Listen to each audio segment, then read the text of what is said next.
நேர்கள் எல்லோருக்கும் வணக்கம். மற்றும் ஒரு காணொளியூடாக சந்தித்திருக்கின்றோம். ஸ்ரீலங்கா நாடாளுமன்றத்துல என்ன நடக்குது என்ற கேள்வி இருக்குது.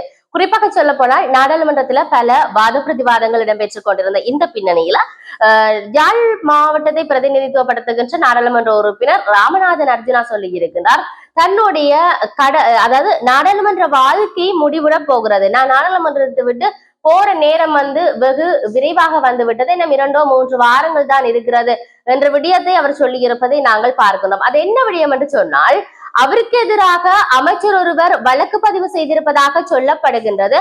அந்த வழக்கு பதிவை ஒட்டித்தான் இவ்வாறான நடவடிக்கையை அவர் சொல்லி இருக்கிறார். சரி, இதுவாறு இருக்கின்ற பொழுது தொடர்ச்சியாக ஸ்ரீலங்காவில் இருக்கக்கூடிய கடற்தொழில் அமைப்பினர் தமிழகத்துல ஒரு கோரிக்கையை வைப்பதை பார்க்கின்றோம். கடந்த காலங்களில் இருந்த முதலமைச்சரிடமும் சரி, இப்போது இருக்கக்கூடிய முதலமைச்சரிடம் சரி, அவர் கோரிக்கைகளை வைத்துக் கொண்டுதான் இருக்கின்றார்கள். ஸ்ரீலங்காவை மையப்படுத்தி இருக்கக்கூடிய கடல் தொழிலாளர்கள் என்ற விடயத்தை நாம் இங்கு பார்க்கின்ற பொழுது, தமிழகம் மற்றும் யாழ்ப்பாணம் கடற்தொழிலாளர்களுக்கு இடையே முரண்பாடுகள் முற்றி வன்முறையாக உருவெடுத்திருப்பதற்கு முன்னர் தமிழக கடற்தொழிலாளர்களின் அத்துமீறல்களை முதல்வர் ஜோசப் விஜய் தடுத்து நிறுத்த வேண்டும் என்ற விடயத்தை யாழ் மாவட்ட கிராமிய கடற்தொழிலாளர் சங்கம் கோரிக்கையை விடுத்திருக்கிறது.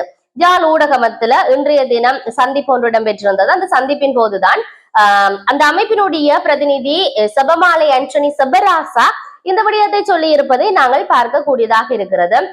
அவர் பல விடயத்தை சொல்லியிருக்கார். அதாவது சில தினங்களுக்கு முன்னர் நெடுந்தீவு கடற்பரப்புக்குள்ள குறிப்பாக புங்குடுதீவு கடற்பரப்புக்குள் அடாவடியாக நுழைந்த இந்திய மீனவர்கள் தங்களுடைய தொழிலாளர்களின் கோடிக்கணக்கான சொத்துக்களை சீரழித்து சென்று விட்டார்கள் என்ற விடயத்தை அவர் சொல்லி இருக்கிறார். குறிப்பாக புங்குடுதீவின் கரை வரை அந்த வெறியாட்டத்தை அரங்கேற்றி சென்றிருக்கிறார்கள். இதை இலங்கையின் கடற்படையினரும் வேடிக்கை பார்த்து கொண்டிருக்கிறார்கள் என்ற விடயத்தை அவர் சொல்லி இருக்கிறார்.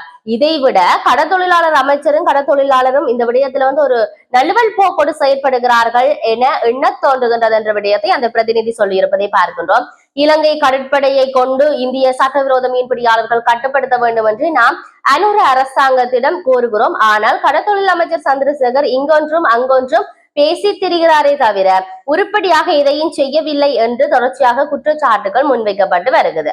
தேர்தல் காலத்துல கடற்தொழிலாளர்களிடம் வாக்குகள் பெற்றதை இந்த சந்திரசேகர் அமைச்சரும் அவர் சார் தரப்பினர் மறந்து விட்டது என்றுதான் தோணுகின்றது என்ற விடயத்தை அவர் முன்வைத்திருக்கிறார். அப்பாவி கடற்தொழிலாகிய நாங்கள் ஏமாற்றத்தோடு எங்களுடைய இருப்பையும் இழந்து வருகிறோம். இதன் உச்சமாக இனிவரும் நாட்கள்ல இரு நாட்டு கடற்தொழிலாளர்களுக்கும் இடையே முரண்பாடுகள் முற்றி வன்முறையாக மாறுவதான சூழல் உருவாகி கொண்டிருக்கின்றது என்ற விடயத்தை சொல்லி இருக்கின்றனர். ஆகவே அவ்வாறானது ஒரு நிலை வர முன்னர் எல்லை தாண்டி கடற்தொழில், அதாவது நெடுந்தீவு கடற்பகுதிகளுக்குள்ள அத்துமீறி நுழைந்து வருகின்ற தமிழக கடற்தொழிலாளர்களின் செயற்பாட்டை தமிழக முதல்வர் தடுத்து நிறுத்த வேண்டும் என்ற விடயத்தையும் அவர் சொல்லி இருப்பதை பார்க்கக்கூடியதாக இருக்கிறது. உண்மையிலேயே இது பற்றி நாம் சிந்திக்க வேண்டியவர்களாக இருக்கின்றோம்.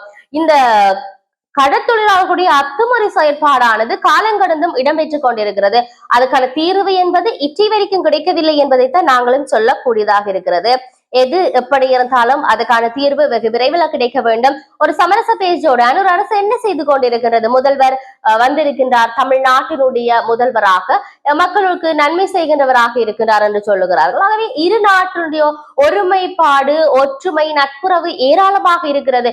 ஸ்ரீலங்காவுக்கு ஒன்றென்றால் இந்தியா ஓடி வருவதும், இந்தியாவுக்கு ஒன்றென்றால் ஸ்ரீலங்கா ஓடுவதாகவும் இருக்கப்படுகிறது நட்பு நாடுகளாக. அப்படி இருக்கின்ற பொழுது ஏன் இந்த ஒரு பிரச்சனைக்கு என்ன தீர்வு காண முடியாதவர்களாக இருக்கிறார்கள் என்ற கேள்வி எழுப்பப்படுகின்றது. இருப்பினும் நாங்கள் பொறுத்திருந்து பார்ப்போம் இதனுடைய நடவடிக்கைகள் எப்படி அமைய போகின்றது என்பதை மற்றொரு பதிவுடாக சந்திப்போம். வணக்கம்.